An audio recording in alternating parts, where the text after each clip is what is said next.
start streaming, and then oh my god,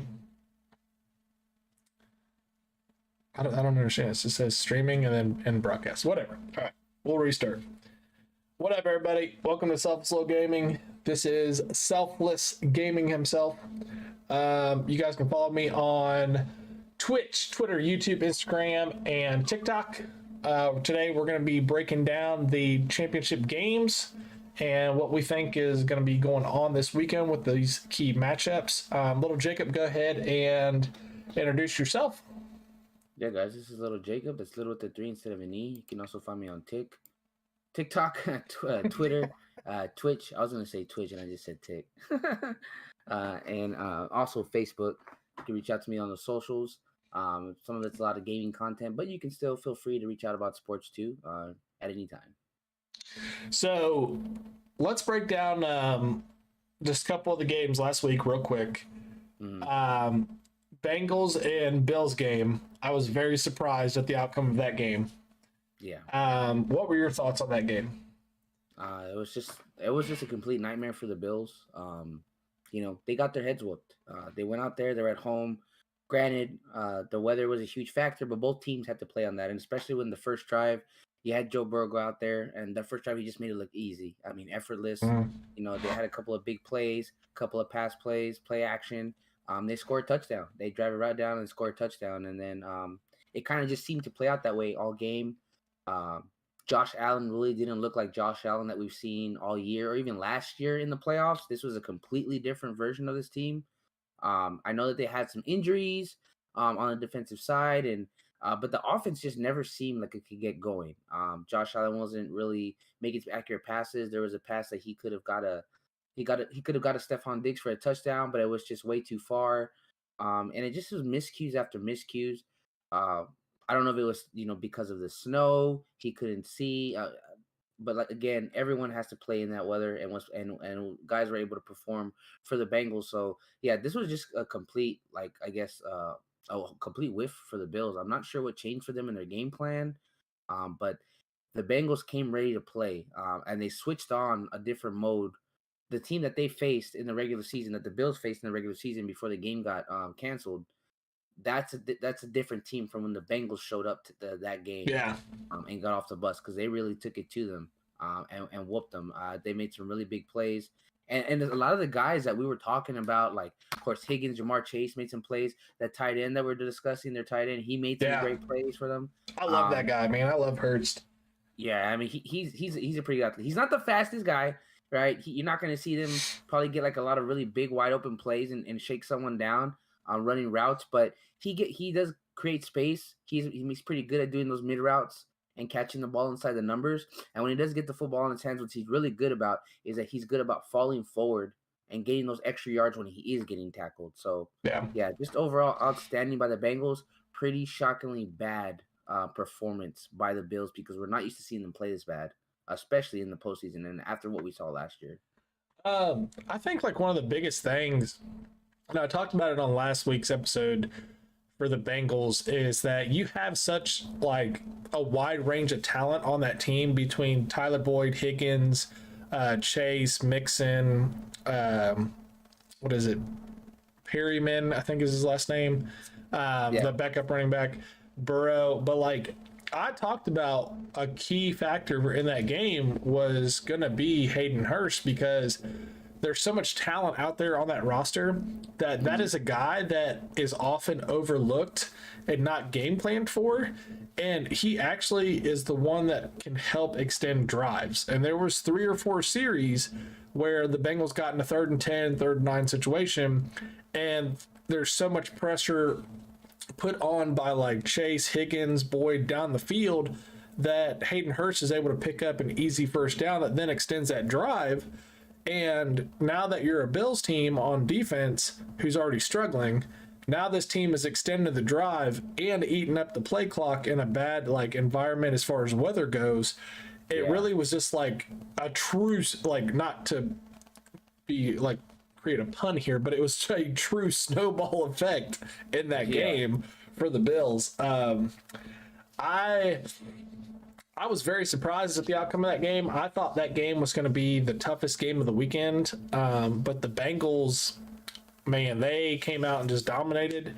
I Yeah. know me and you were worried about the offensive line for the Bengals and Mm, like they look good. what their overall conditions were with the injuries they had. Dude, they looked aggressive. They were tossing people around. Like you would have thought the Bills were the ones that were banged up. So I don't know, man. That was probably the most shocking game to me on the weekend. With how that played out, I didn't expect that. I'm glad to see that from the Bills, or not from the Bills, but from the Bengals standpoint. So Yeah. I really like Joe Burrow. I'm starting to like him more and more as a player. Yeah. But that guy, I don't know, man. I saw a debate today about him, and I think some people, when I say people, I don't mean like you and me. I think people within the ESPN organization, within the NFL organizations, really need to start to put some respect on this guy's name because he has not been in the league very long. He has been tearing it up. And a lot of people praise Patrick Mahomes and what he does and how great he is and everything. But right now, going into this week, Joe Burrow is 3-0 and against the Chiefs and against Mahomes.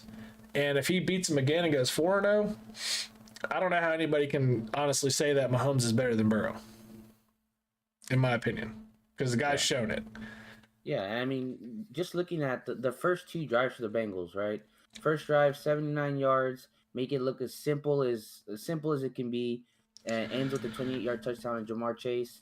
Then they get the ball back again, 67-yard drive, a bit more plays, but they make it look simple again, and they get a pass to Hurst for 15-yard touchdown. The Bills score one touchdown in like the beginning of the second quarter, and after that, nothing anymore. Like completely, Yep.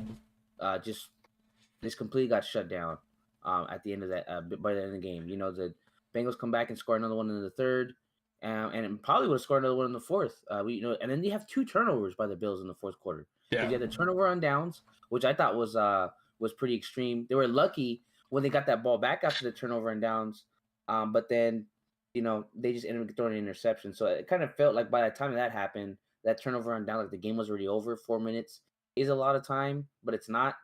Or with the time that was left wasn't really enough for them to come back from that, in my opinion, from the 10 to 27. And they really ended on a weak note for them.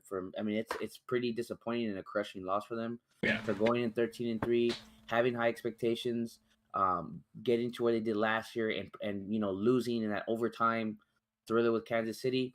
Like I said, they whiffed it, man. They got their butts kicked pretty bad. So I think that if the Bengals are going to do it this year, it has to be this year. Like if the Bengals are going to get back to the Super Bowl and win it, I think it's got to be this year. And the reason I say that is because you got Burrow, who's going to be having a contract coming up.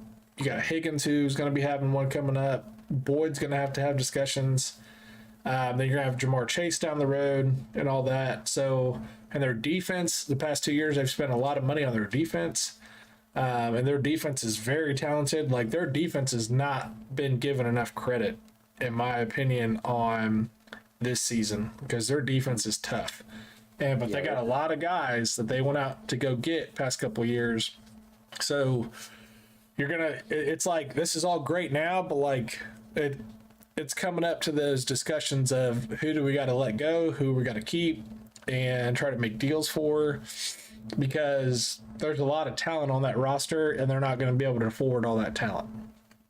Dude, Mike Hilton, for the Bengals, I think he's a defensive back. Dude, that guy is a monster, man. He was flying around the field and he was hitting people. Do you know they don't do too many defensive backs go in there and sticking like tight ends? I mean, he popped the crap out of Josh Allen a couple times. Yep. That man was out there like on a man possessed, man. Like you said, there's some guys on that defense that don't get enough credit that I didn't realize were as good as they are until I saw that game. And that's going to really help carry them going forward. And like you said, they need to, if they're going to get there, they're going to need to win it this year, because getting to 2 Super Bowls in a row is highly unlikely. You could probably say that getting to 3 is damn near impossible. There's just like this, so many things change. Like you said, contracts come up, um, people move around, coaches, things. It's just not likely that they'll be able to be in the same position next year, even if they do win, right? Because it's normally teams win a Super Bowl, guys get other jobs, coaches Yep. move up to other positions, head coaches positions, all that stuff. So yeah, you're right. They need to capitalize on the momentum they got going right now. But honestly, in my opinion, man, they look better than they did last year I in the think so playoffs. too. Like this Bengals team, if you take them back into that Super Bowl against the Rams, I think they're definitely going to be able. They'll definitely beat the Yep. Rams.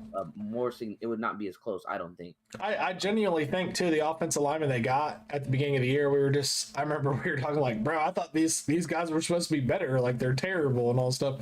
They have really come together well as a unit, and we thought a lot of times that like this game between the Bills and the Bengals, we were both very concerned about the condition of their offensive line, but they were super aggressive, knocking people around. Like I don't know, man. I was very impressed with the Bengals and the way that game went. But they got the Chiefs this weekend. We'll definitely see how that goes. We'll see how Patrick Mahomes feels too. He said his first practice went better than expected, so we'll see how it is. And it's always easy when you're out there, doing drills, nobody's touching you, but live game speed, we'll see how it goes. And the thing is, man, it's like, and this is also from personal experience, and I'm sure that it's not much different because I've sprained my ankle pretty bad. And the thing with high sprained ankles is that you can feel like it's okay, you feel like it's all right one day, a couple of days after or whatever, but all it takes is one like wrong step. Oh yeah. One point where your foot kind of got weak and you try to turn a corner or put a little too much weight on it, and you're back to square one with the pain. And it's such a tricky thing. Like, and these guys, they probably just pop them with some morphine or some kind of painkiller so that they can go out there and try to handle this. But it's just very tricky with the kind of injury he has because let's be honest, if this was the regular season, Mahomes isn't going to play this week. Oh yeah. Or probably not next week. Like he'd be out for at least 3 to 4 weeks. And like, for example, like basketball players, if they get a high ankle sprain, these guys won't play for like 2 months. Yeah. And this is a more physical sport, even though they do play more games in basketball. But you get where I'm going with it. It's just a really iffy injury. So it's going to be, and what's worse about it too, is that it's on his back foot. So he can't plant his foot properly to throw the football, which is why when we watched that Jaguars-Chiefs game, I was surprised that they even kept him in there because the dude couldn't even throw the ball, much less move. Yep. So that's going to be interesting to see how that unfolds. I did see that he did practice, I think Wednesday and today. Andy Reid had said that everyone was going to practice. So very curious to see what's going to happen going forward because hopefully for them, they don't have to put in Chad Henne against, God, bro. Yeah. against that defense. He's going to get destroyed. The guy's been in the league for like 15, 17 years, and he's pretty much like another old grandfather. He's literally like a Brady that nobody knows about. Grandfather. It's just, they don't want him to play. There's no way. He's literally a Brady that nobody knows about. Like he's got no accolades or anything. He's just. I forgot I didn't even know he was still. A lot of people didn't. Yeah. But that's pretty. Hey man, you know what? You may not be like a top star player, but to be able to stay in the NFL on a team for more than 12 years, collect a check and just ride it out, that's kudos. I mean, I'd do that job right now. You could pay me to sit on the bench any year. So, but what's up, Victor? How Mahomes handles it. What do you I was very surprised in the Jaguars game. Like granted Mahomes was hurt and stuff, so he was not 100% whatsoever. But I was very surprised at how well the Jags kept up with the Chiefs. And to me, I understand they didn't win the game and they didn't advance in the playoffs, but for the amount of talent they have on that team and how young they are and what they were able to do and turn around this year, that's a pretty bright looking future for the franchise if they can continue to get some good pieces for Trevor Lawrence to surround him with. And I think they actually will have a pretty good run for the next little bit in the AFC South for sure. Mm-hmm. But I mean, if you're a Jaguars fan, you really got nothing to be disappointed about because you're pretty much playing with house money each week when you're in the playoffs. Yeah. And I thought they played pretty well against the Chiefs. The game could have been worse if Mahomes was healthy, but Yeah, it sure could have. but like I don't know. I mean, I thought they kept pretty good pace with them. I thought overall they played pretty well. So They did lose by 7, and I mean, if you look at the fourth quarter, okay, the fourth quarter you got a Jags touchdown, Kansas City touchdown, the Jags fumbled, then they threw an interception. Like if those 2 turnovers don't happen, we could be potentially be talking about the Jaguars playing the Bengals right now. good, yeah. So they have some things to clean up, but considering where they were at last year, and let's be honest, since I guess when Leonard Fournette was a rookie and they still had Jalen Ramsey back when they were pretty good with, I forgot the name of the quarterback they had at the time, but he got them pretty far. I think Gardner Minshew. Yeah, they got to that championship game, but of course they lost to good old Tom in that game.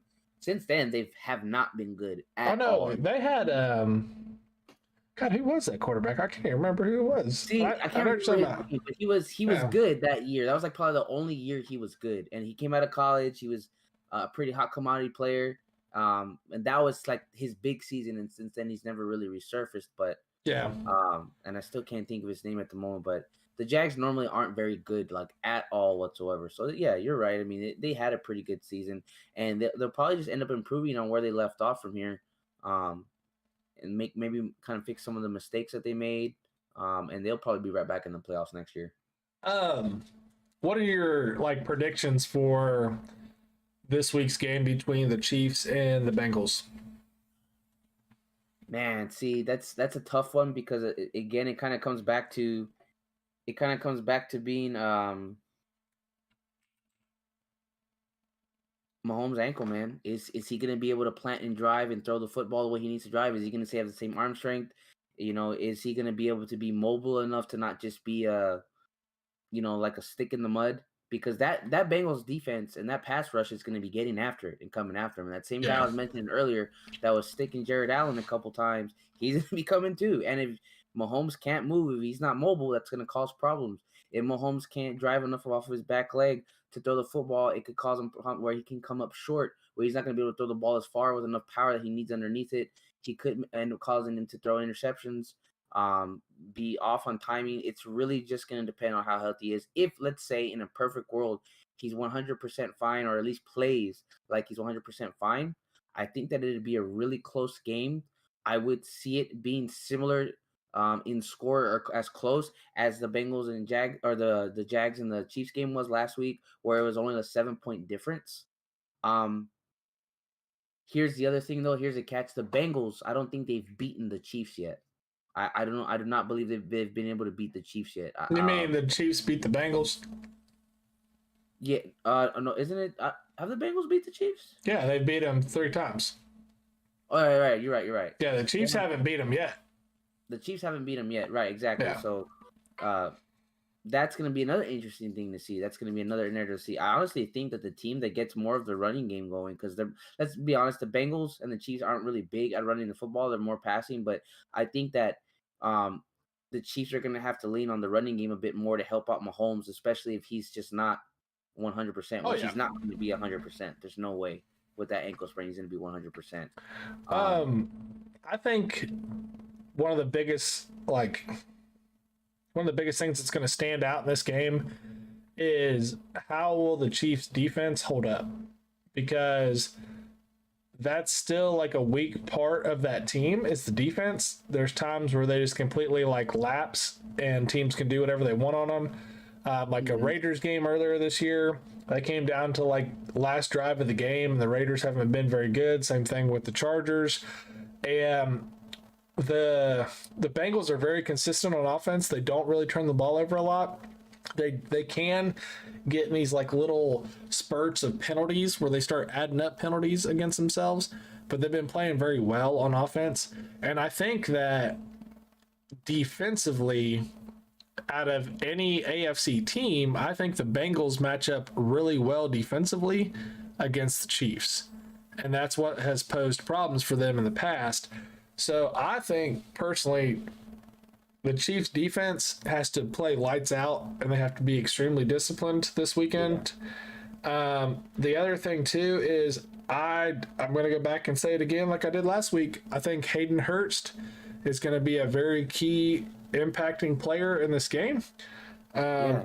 If he can continue to extend drives like he has for this team, he's just going to continue to give them opportunities to go down and score.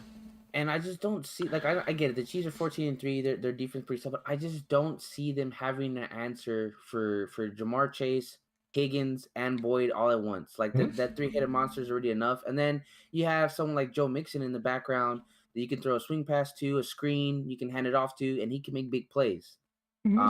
It's just, man, it just kind of feels like we're just talking. We're pretty much, in my opinion, we're talking about a super team, the way the Bengals are stacked. Yeah. Well, we talked about it a little bit earlier, like if the Bengals are going to do it, they got to do it this year because you're going to have contract negotiations coming up. You're going to have to start spending money. They've already spent a lot of money the past 2 years on their defense to bring in more talent over there. I just think it's going to be one of those situations where it's like, you know, this is that year where they got to get it done, because then what you're going to start to see happen is moves being made or trades being made to stay below that cap, and you're going to start to see some of this talent disperse.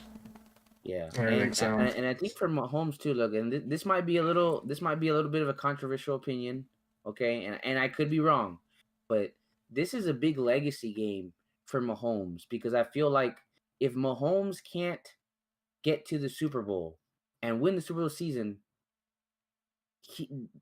this kind of feels like he might just end up becoming, you know, another Aaron Rodgers, where you won the Super Bowl and you've had these fantastic regular seasons. Yeah, I see where you're going.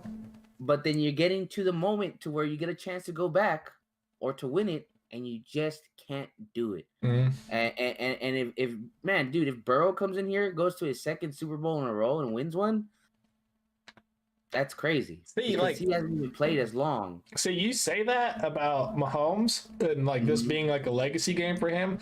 I think this is the same situation for Burrow. Because right now, like I'm just gonna go ahead and say this. I think ESPN has already like pissed the Bengals off.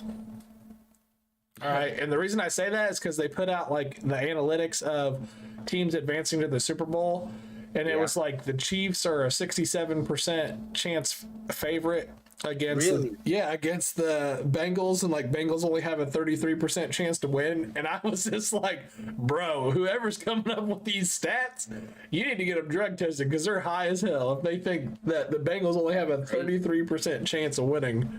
And even after the dominant win that they had against the Bills, yes, that's insane. And it was like really a fan. It's like the Eagles were like a 64% chance to make it, and they were only giving like the 49ers like a 30% chance to make it. So it's like, dude, okay, where are they like pulling this information from? But so many people continue to talk about the greatness of Mahomes and how he's like the best quarterback in the NFL and all this stuff and everything. And he is. Like, he plays lights out every year. He has crazy stats every year. Yeah. But if Mahomes cannot beat Burrow this weekend, and Burrow is now 4-0 against Mahomes, you ESPN analysts who continue to literally like suck Mahomes off, y'all need to be fired and start putting some freaking respect on Joe Burrow's name, because that guy has just been beating the greatest quarterback in the league 4 times now. Yeah, and I mean, it's like you can't. And I get it, man. Like you said, Mahomes is great, but like you're continuing to put him on the pedestal, and it's like someone is constantly stepping up and getting up here, and they're staying here. Like, this is Burrow rising up. Yep. Mahomes is kind of staying in the same spot, and if he can win this game, you cannot sit there and tell me that you were going to take Mahomes right now over Joe Burrow. And I get it. The guy sprained his ankle, but at the end of the day, when you lace up the pad and you go out there to play, there aren't excuses. These guys aren't going to make any excuses. Mahomes isn't going to sit there and say, well, you know, my ankle was better, I would have played better. No. Regardless if that's true or not, regardless if it's the truth or not, or if it holds him back, there's no excuses when it comes to stepping on the field and trying to get it done and get a win. So, yeah, Joe Burrow deserves more respect than that. And that's pretty insane to me, because I didn't realize that they were given that kind of odds to win the game, because it doesn't make any sense. Yeah. I think what these analysts do is that they're just letting a computer or machine generate simulations and go based off of whatever statistics numbers, and then say, that's the team we're going with, and that's the pick we're going with. Yep. But that's like for me, I understand how analytics are important to the game. I'm not a big fan of them myself because you have crazy numbers that come out like this that don't mean jack squat when you get on the football field and things start to go down, So Yeah. we'll see what happens. It's gonna be a good game, but yeah, right now, dude, Joe Burrow is just playing the best football that you're probably gonna see. And if you think about how his career started and where it's trending now, it's pretty amazing to watch. And him and Mahomes are both going to be battling out, for a couple of years. Oh yeah. Because they're both great players. Did you hear about what the Bills general manager said? After the game, they were talking to him and they were like, what do you think about the future of the franchise? And you got people like Diggs and things like this that have acquired a lot of money. And he was like, well, Allen is a very high ticket item. Diggs is a very high ticket item. These are great players. They come with a cost. The better the players, the higher the cost. Absolutely. And he said, and it's kind of in reference to what I was talking about earlier, where if the Bengals are going to do it, they got to do it now because you're going to have a lot of contracts that come up. And he literally said that the Bengals are in a great situation where they've been able to draft high top tier talent for very cheap. And he said, no offense though, I don't want to have to suck for that long to draft a bunch of talent to now be in a position like they're in for the past couple years. And I was just dude, he's 100% right. That's a very bold statement to say, but it's it's true. They have not been very good for a long time.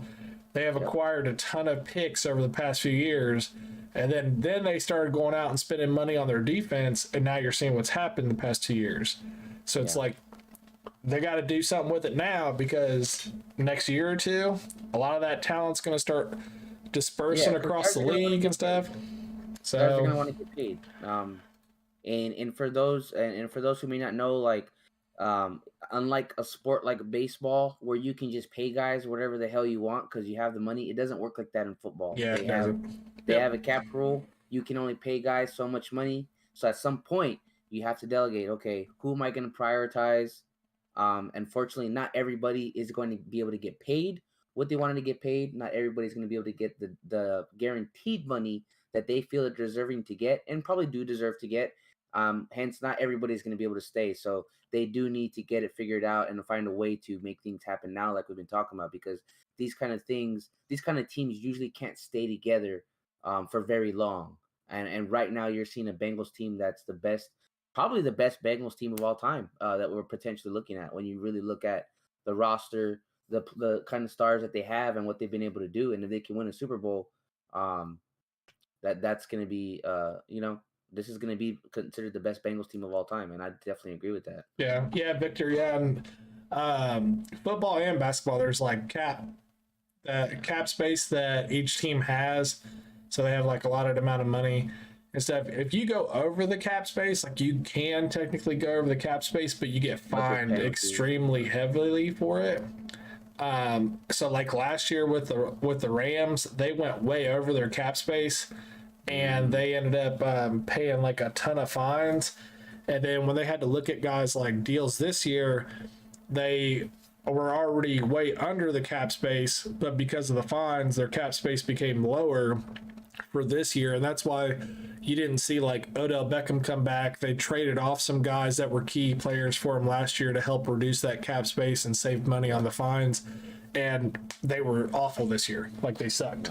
From champs to chumps in 1 year. Literally. I've never seen a Super Bowl team come back the next year and play as bad as they did and stuff. But that's what happens when you got to start dishing out all this great talent that you brought in, because you went over your cap. You got all these fines now, and now you got to half this money's already cut for the next year. Can even be as severe, and it's happened to Dallas before, because Jerry's broke the rules.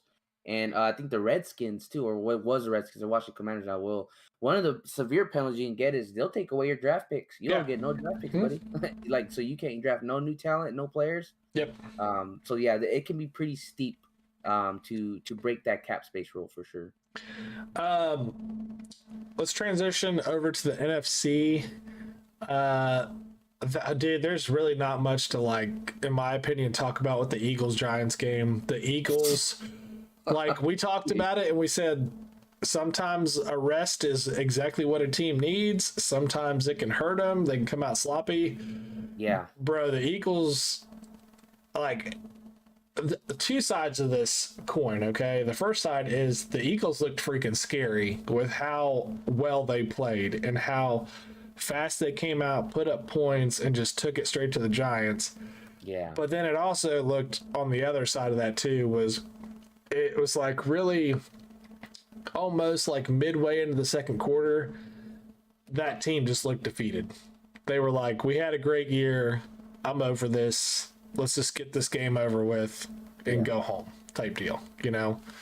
I don't know. There was definitely some questionable calls that we talked about through Discord and stuff from the Giants standpoint, but they're kind of a situation too where it's like, dude, they've been bad for so long and they like squeak their ways into the playoffs and they're pretty much playing with house money, you know? Like, so like, yeah, roll the dice, take those risks if you know a team's better than you.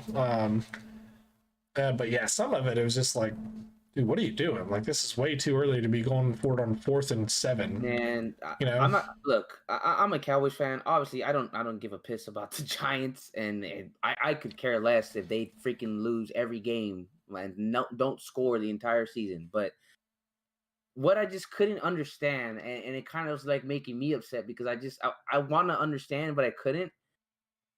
You know, the Eagles, the first drive, the Eagles get the ball, they drive it down the field, they score. That's expected. They're at home. They're ready to go. Okay. Giants get the football. Okay. And they run into a situation, we run a couple plays. It's 4th and 8. Okay. You normally just punt it. We're going to try to get the ball back. We'll try to stop them. For some dumb reason that I don't know if I can look it up. Maybe I can find the reason why. For some dumb reason, a professional offensive coordinator for an NFL football team and the head coach, a head coach that has been great all year, says, well, gee, you know what? We should probably go for it right now. Let's trick them here, boys. Let's just do it. And then fail miserably. Yeah, dude, it wasn't even close. And the team that just drove the ball 75 yards down your throat at home, you just gave them less than 50 yards to score again. And like from there, I was just like, dude, what the hell is going on right now? What is going on? You know, like, do these guys want to win? It almost like it wasn't just from like the body language and the way the guys were playing too, because I felt like nobody ever got off the damn bus. It almost seemed like to me, it like at one point I was like, bro, is this rigged? Like, is this like rigged right now? Are you gifting the Eagles a win? Yeah. That's what I felt. I felt like someone's playing Madden and they said, fuck it, I'm gonna go for it on 4th down. I'm just gonna go for it. Like, what are you doing? But yeah, that blew my mind, man. And I kind of thought maybe they were trying to go up to the line to just get them to jump. No, they run a play. Yeah. Fail. And I'm just like, oh my God. Yeah, I don't know, man. Like, and there was like times where you're like, dude, what are they doing? They just like have literally quit and stuff. And there were some times where I agree with you. Like, yeah, some of these guys are just over it. They just want to get off the field and get their check and go home. But there were some times too where it was just like, damn, dude, like the Eagles are at another level right now, being fully rested and recovered, and they are just much better, like talent wise, discipline wise, just you know, hitting all factors of the game. And it was just I don't know, man, it's kind of scary to see that team come out the way they did, because they looked really, really good. And I don't know, did you ever see the picture of like it's kind of like a meme that started out, but did you ever see the picture of the guy that guessed the next like 10 years of the Super Bowl back in 2013? Oh yeah, one of my buddies. Like, he's been right every year. And this year is, like I said, 2023. It was like the year that the Eagles won the Super Bowl. And he's been right every year so far. I feel like someone like that should be investigated. Not because I think they're doing something illegal, because there's just no freaking way they're right every Yeah. year. We need to know how, and if they really are from the future, because unless they got like some kind of sports almanac from like freaking 2000, how? From And I Back to saw the it, Future. every single one of those. Yeah, dude, because it was like I was like, bro, somebody just like photoshopped this or something. But then it was like when you look at it, it's like got the original date on it, and it was like back in 2013 where this guy like made his predictions, and I was like, okay, this is actually kind of crazy, bro. I might have to consider if he's right about this year again, which I hope he's not, which is that the Eagles will win. I'm gonna be betting on his next prediction for next year. But yeah, I did see that. So, all right, what is I don't want to bring up this subject, but we're gonna talk about it. Niners, Cowboys. Okay, I thought it was actually going to be a higher scoring game. I was kind of very surprised at how the defenses actually played against each other and how the offenses went. I thought Brock played very well for this being like one of the toughest defenses that he faced. I thought the Cowboys defense did a stupendous job for like 95% of the game against the 49ers. Because dude, like just a team like that, you can't keep giving them opportunities. They're eventually going to score, you know? And the thing I think that completely changed the outcome of the game, and it was two things. One, Tony Pollard going down, that hurt y'all tremendously. It seemed like in the very first like drive, it was like CeeDee Lamb got it, Pollard got it, Hilton got it, Schultz got it, Zeke got it. Like everybody's like touching the rock. And then it was like as the game progressed on, it just seemed like more and more of it was just Pollard, Lamb, Pollard, Lamb, Pollard, Lamb, Schultz. And it just was like the offense was like very dynamic. And then it was like becoming more and more simplified. And then when Pollard hurt his ankle, which he ended up breaking his ankle, right? He broke his leg. Broke his leg. Broke his leg. Yeah. Which sucks because he's a free agent and stuff. So I hope he recovers and gets back to normal, because that dude he's a baller. And the thing that sucks about that too is like, you know, breaking your leg varies from person to person. I mean, he could heal up and he's back to normal. He could heal up and not be as explosive. It could give him problems on the road. Hopefully not, right? But that's the scary thing is that he broke his leg, and with the whole free agency thing coming up, plus of course, you know, we would love to keep him, and it's just man, it's terrible. That was probably a really deflating moment. Aside from other things, a very deflating moment in that game for sure. I hated to see him go down. What's up, Tetsuya? But I don't know, man. Like, I thought starting out the game, y'all had very like good play calling, and it was like very consistent play calling. It wasn't anything like too over the top of trying to take shots. I thought it was like a very manageable style, which is what y'all needed. Conservative, yeah. But man, I told you like at halftime, like I personally thought in the first half Dallas was better.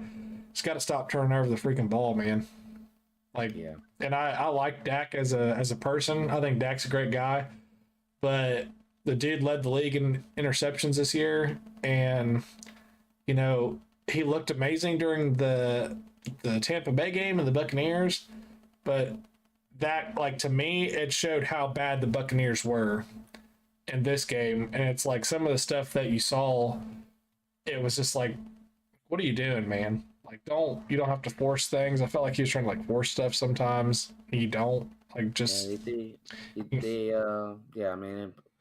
They threw the ball 37 times, man, and it's like even without making mistakes, sometimes throwing the ball 37 times is just too much, man. And part of that was Pollard going down. Man, dude, you know they were all over Zeke. 10 carries, only like 2.5 yards a carry. It's what do you think? What do you think of Zeke's future? Because I saw where he said that he'd be willing to like restructure his contract and take less money to be able to stay with the Cowboys. because there's a lot of people, like you got some offensive linemen that are restricted free agents that are going to have contracts. You got some other players that have contract negotiations coming up. So, but from that standpoint, do you try to retain Zeke or do you try to make a deal for him? Yeah, man, and it's hard, man, because I love Zeke. I've always rooted for him. I mean, I will always remember the day we drafted him, and just like everything that led up to that. He's done so much for us. He's been so consistent over his career. He's been played at a high level for so many years consistently that many running backs won't get to, just because running backs, we've talked about it before, of the damage that they take and the miles that get put on them and just what they have to go through, don't normally play really good for more than maybe 3 or 4 years. And he definitely had at least a couple of good seasons, like 5 or 6, where he got over 1,000 rushing yards and played really well, even for seasons that he had to miss games because of whatever reason, right? He's had a couple rushing titles too, so he's no slump. Yeah, and definitely was, if he didn't win rushing title, he was definitely in the top 3. Honestly, I try to see where he could fit in. Maybe I don't know how much longer that's gonna be though. Maybe one more season, man. Maybe one more season or 2, he might be able to have in him, just because you could tell he's slowing down. The thing that he really offers right now, besides pass protection and blocking, is the short yard stuff. But then you face a team like the 49ers that are really stacked on the line and the linebackers, and he can hardly really get anywhere. Yeah. Which that's not on him, that's just like that's just their players and their scheme. Like they're just built to stop the run and put pressure on the quarterback. Yeah. So I think that if he takes a pay cut, which would be the best thing for the future, and which is, I think it's going to be imperative he does, because I don't see him staying without taking a pay cut, because he can't match the production anymore of what his contract demands. Yeah. But I would like him to stay. But I understand that if he can't, and it might be that time for him to hang it up soon. He's played a long time at that position, and granted, he hasn't had to miss a lot of time because of injuries. But I would rather him not have to go through getting seriously injured to decide, well, I'm going to get out of this. So, yeah, man, I would like us to maybe restructure something for him to keep him around, because I mean, aside from the things that he does on the football field, he is a great leader in the locker room. He's definitely a positive influence in there. He's definitely someone that a lot of people look to as a hard worker on that team, and a guy that a lot of people have respect for. But it's coming to that time for him where we might have to move on. Where we're gonna have to move on from him as being the primary running back. I think and that's kind of the scary part too. I don't mean to cut you off, but that's kind of the scary part too, is that with Tony Pollard getting hurt the way he has, now it's like, well, we had someone who would have been the primary focus with Tony Pollard. Now it's a matter of, how is he going to be able to perform when his leg heals again? Is he going to be willing to stay? How much can we offer him? There's a lot of things that are in question now at the running back position for us. Yeah, and I think that's a key factor into what's going on with him. I think his contract will get restructured for sure. Just because the past 2 years, ever since he signed that deal, he's kind of been declining, and so I think his contract is going to get restructured regardless. But I think if he stays or not, it's going to be very much impacted on where Tony Pollard is in the offseason with his recovery. Yeah. If they can get him back, then you may see a possible trade or something come out of it. But I don't know. The thing, we talked about it, and some guys at work were like, dude, Zeke sucks. He's washed up. He's not very good. And I was like, bro, he's literally been in the league for going on 9 years now. Yeah, this is going to be his ninth. I was like, hey, the guy has won 2 or 3 rushing titles. I was like, if you want to really break it down, I was like, when he was in college, there was 2 years in college where he had well over 1,500 yards. He's had thousands of yards rushing in the NFL. The guy literally has 10,000 miles on him. If you want to break it down to a certain aspect of things, the dude has been a lot. And I was like, and he's not a running back that is the kind that's like a Barry Sanders that's going to make you miss a lot, take very little hits, get what he can. No, the guy runs through you. Like, he's an aggressive player. He's a very strong back. And that's just how he was in college. It's how he was in the pros. And, you know, those shots add up over the years. And he's had some knee issues. Like, he's had some injuries to his knee. Nothing like crazy damaging, like ACLs or anything like that. But he has missed time for that. Yeah. So I don't know. What do you like? There's a lot of conversations about Dak. What do you think about Dak? Do you think Cowboys stick with him? Do you think Cowboys try to move on from him? Honestly, man, it's what sucks about it is that because of his contract clause,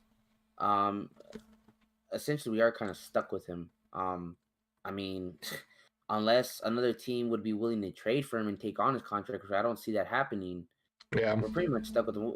The concerning thing is, man, it's just that, and same thing with you. I love Dak, great guy. I mean, he's won his football games, game-winning drives, and he's played extremely well. And it's just, it's never consistent enough. Yep. When it comes to and this hurts me to say it because I never wanted to admit it and say it till now, but when it comes to beating the good teams when we need to beat them, we just freaking can't, man. We just don't.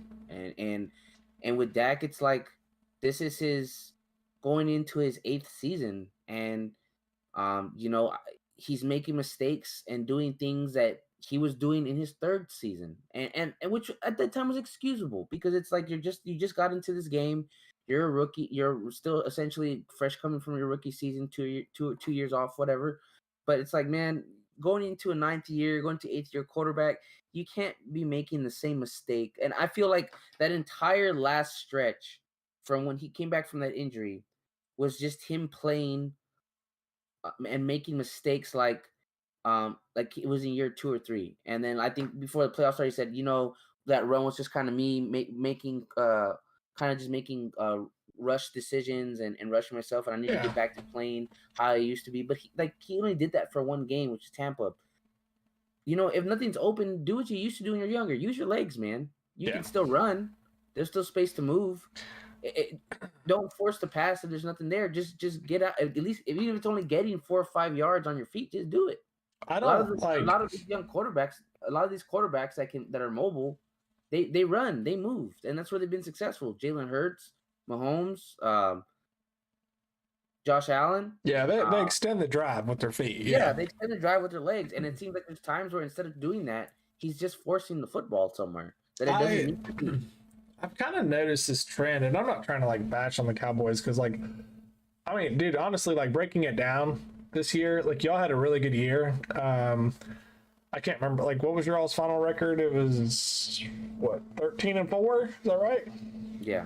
And you guys won a playoff game. You guys haven't won a playoff game in a long time and stuff, but like you won a playoff game, you went 13-4, you had a chance to win the division. So like there was good things that came out of this season.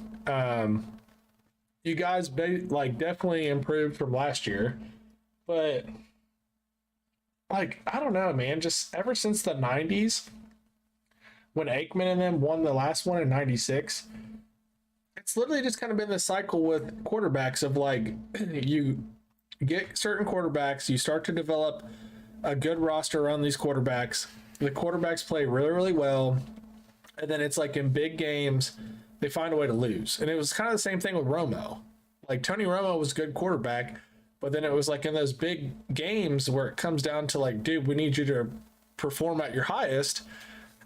They always ended up coming up short. And then you had like little mistakes and stuff like that. And it's, I don't know, it's just like, it just kind of seems like this continuous cycle.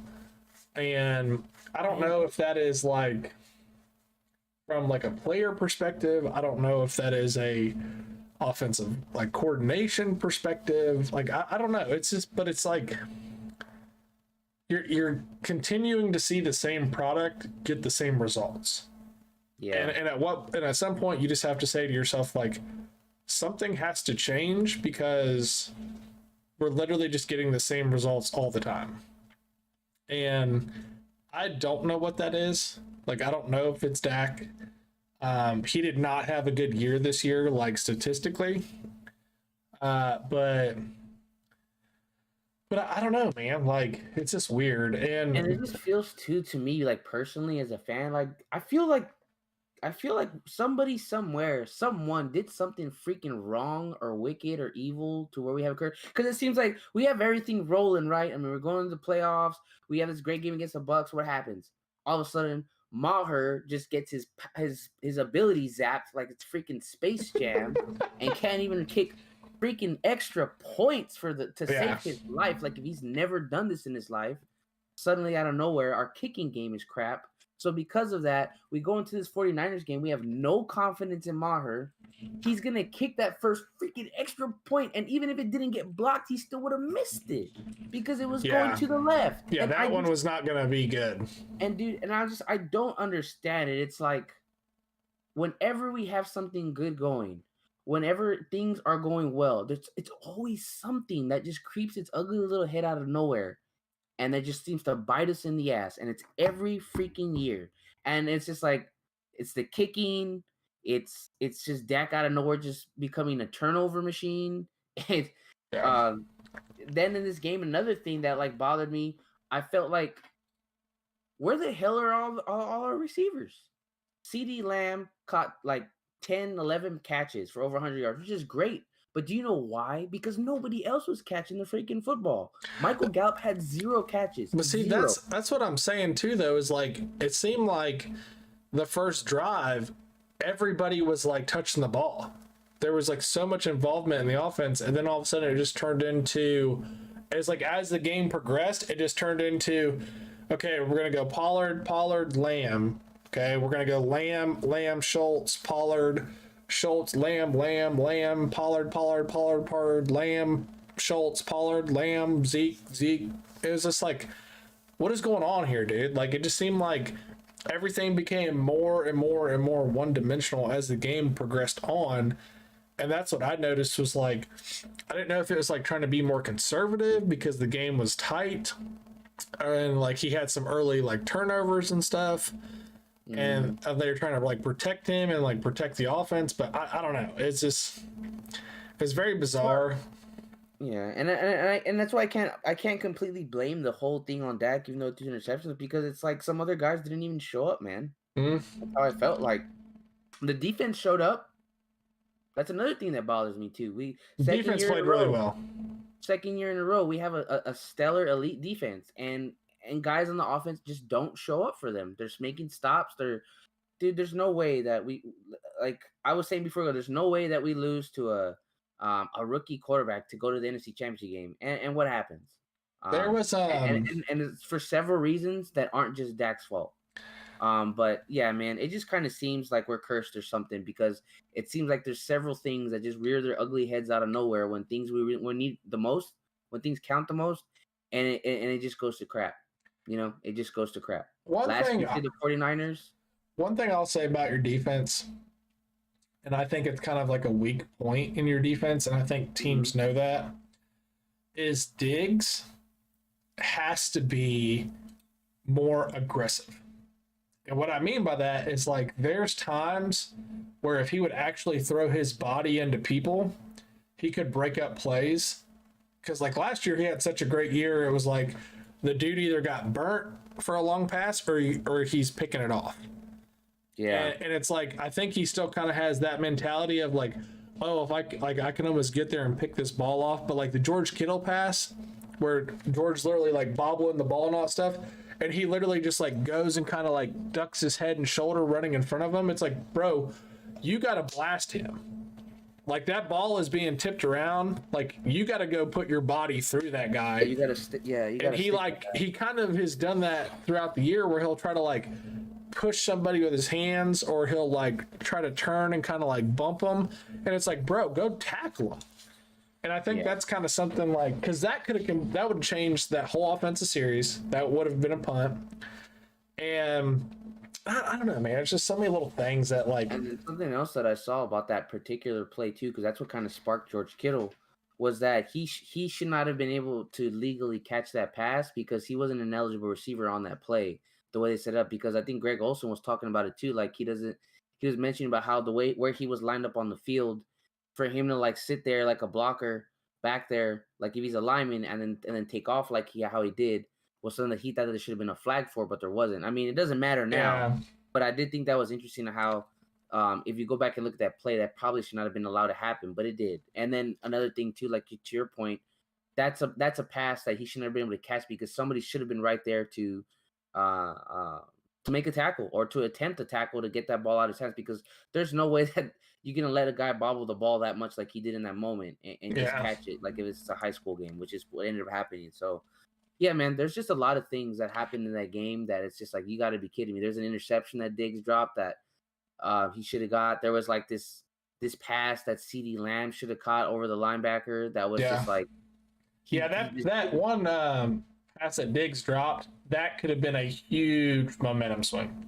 Yeah, like you have that play, and then Turpin, which granted, man, like people are like, why wouldn't he like cut outside? What the hell is he thinking?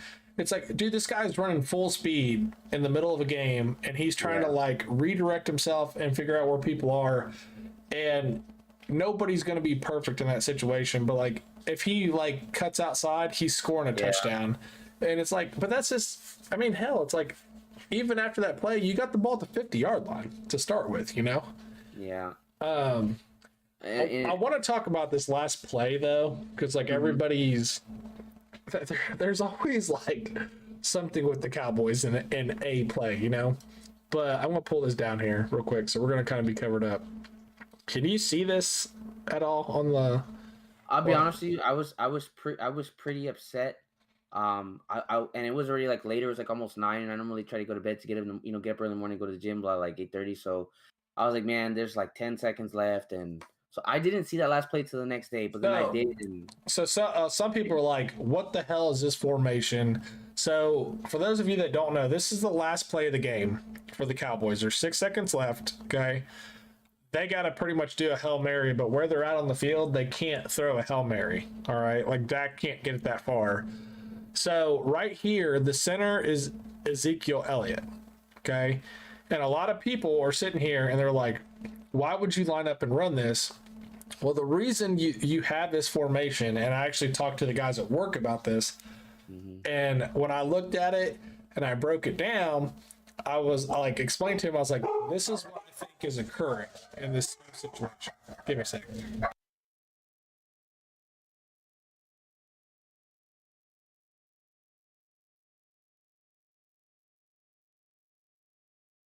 be honest with you guys, I'm pretty tired of Kellen Moore's freaking Willy Wonka offense. These silly plays that you do in your backyard with your buddies do not belong in this game.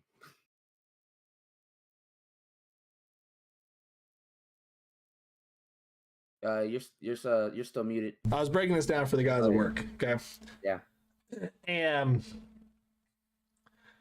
this is originally how the 49ers came out and lined up. All right. You have three linebackers essentially all off the ball. You have everybody deep. And what I told them, I said, by looking at this and seeing how everybody is lined up, you essentially have two options right here. You have CeeDee Lamb, you have Turpin right here in the backfield. Okay. These guys are going to run little hitch routes real quick because these guys are probably going to bail out.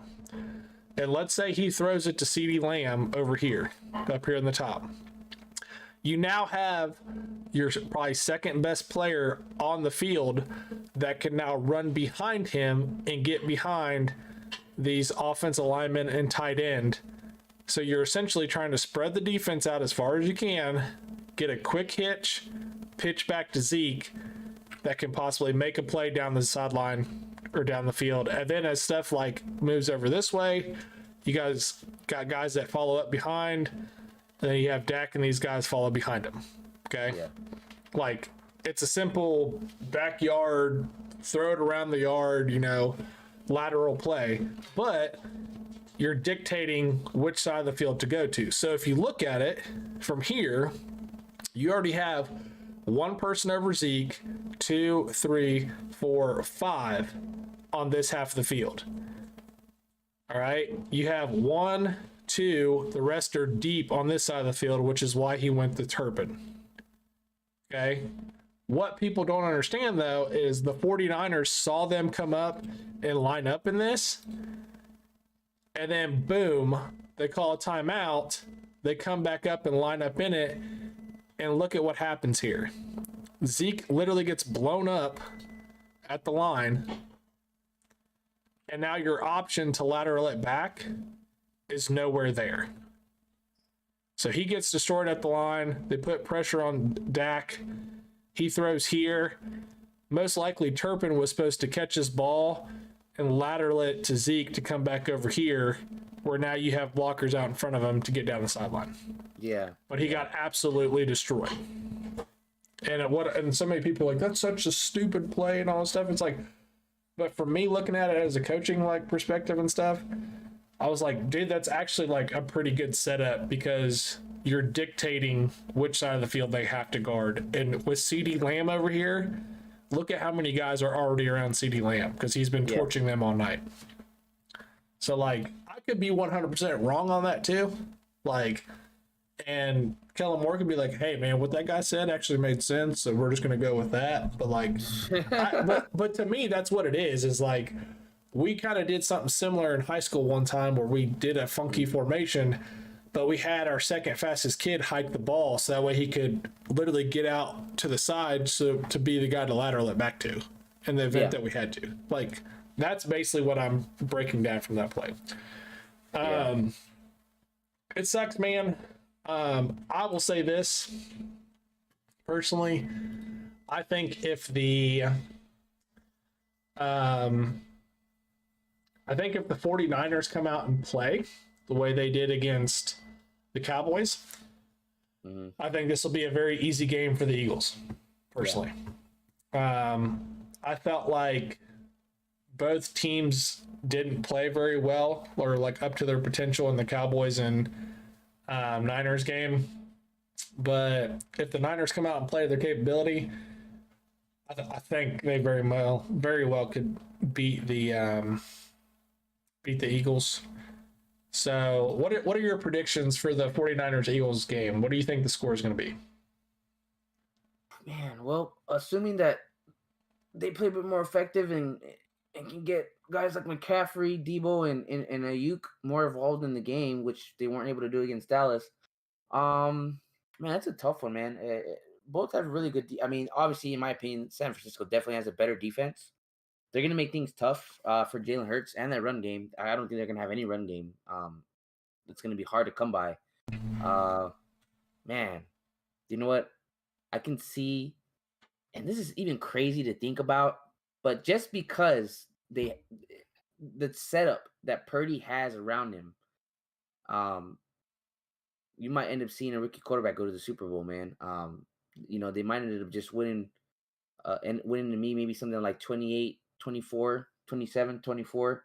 I think it could be a 49ers victory, but a close one if they can get their tools going, if they can let Purdy get comfortable, if he can get the ball in Debo's hands, in Ayuk's hands, if they can get a McCaffrey to have some more success a little sooner, and George Kittle's probably going to be on fire, especially after his last game. I can definitely see the 49ers taking over this game.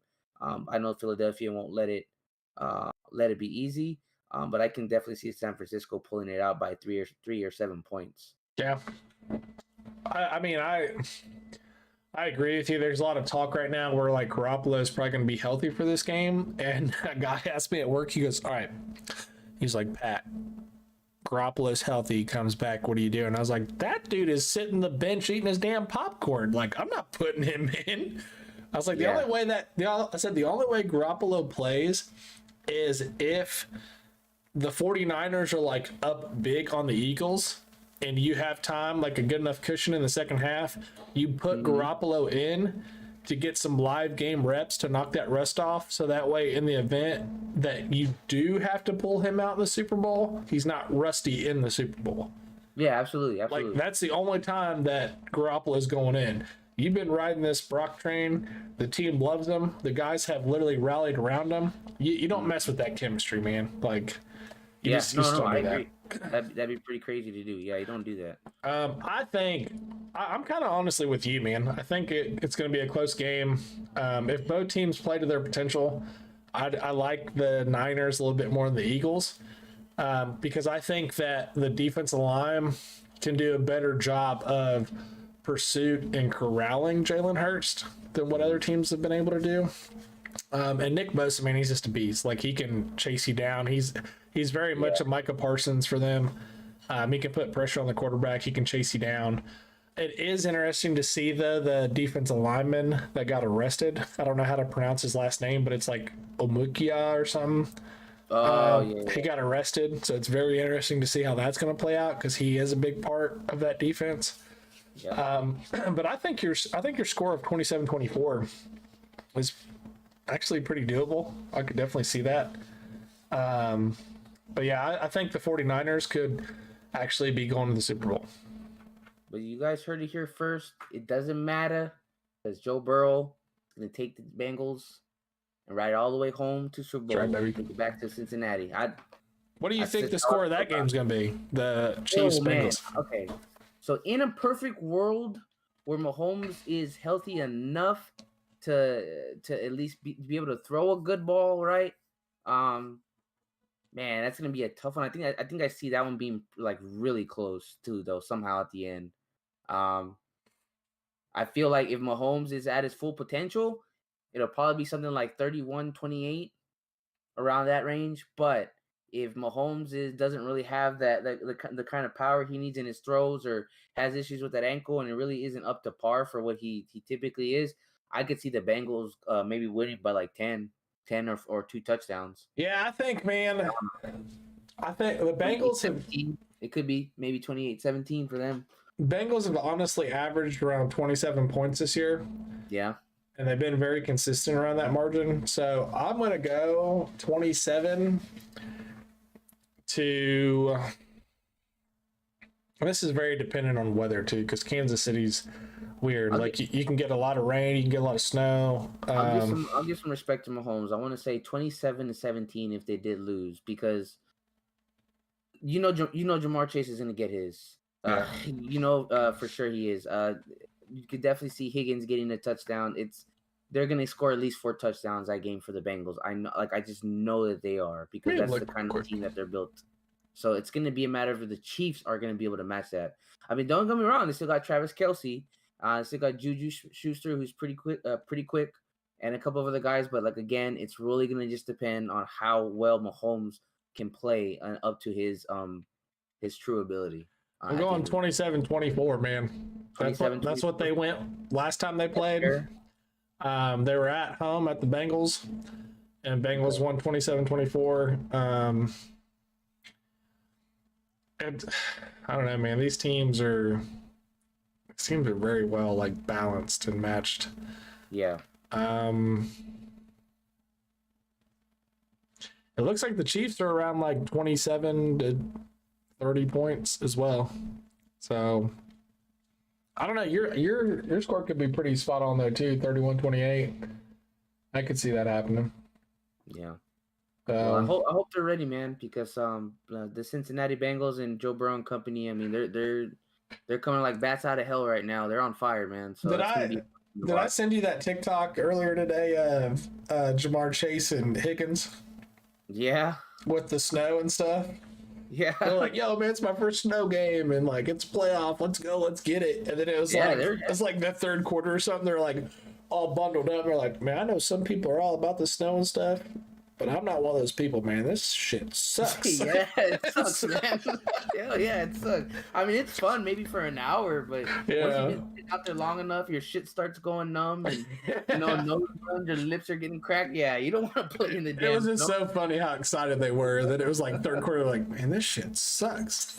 Yeah, but, hey, man, I give them credit though. They both sure had a hell of a game. They did. They really did a hell of a game for being in the shitty weather. So before we wrap it up, I had to go out and play in Des Moines, Iowa 1 year in college.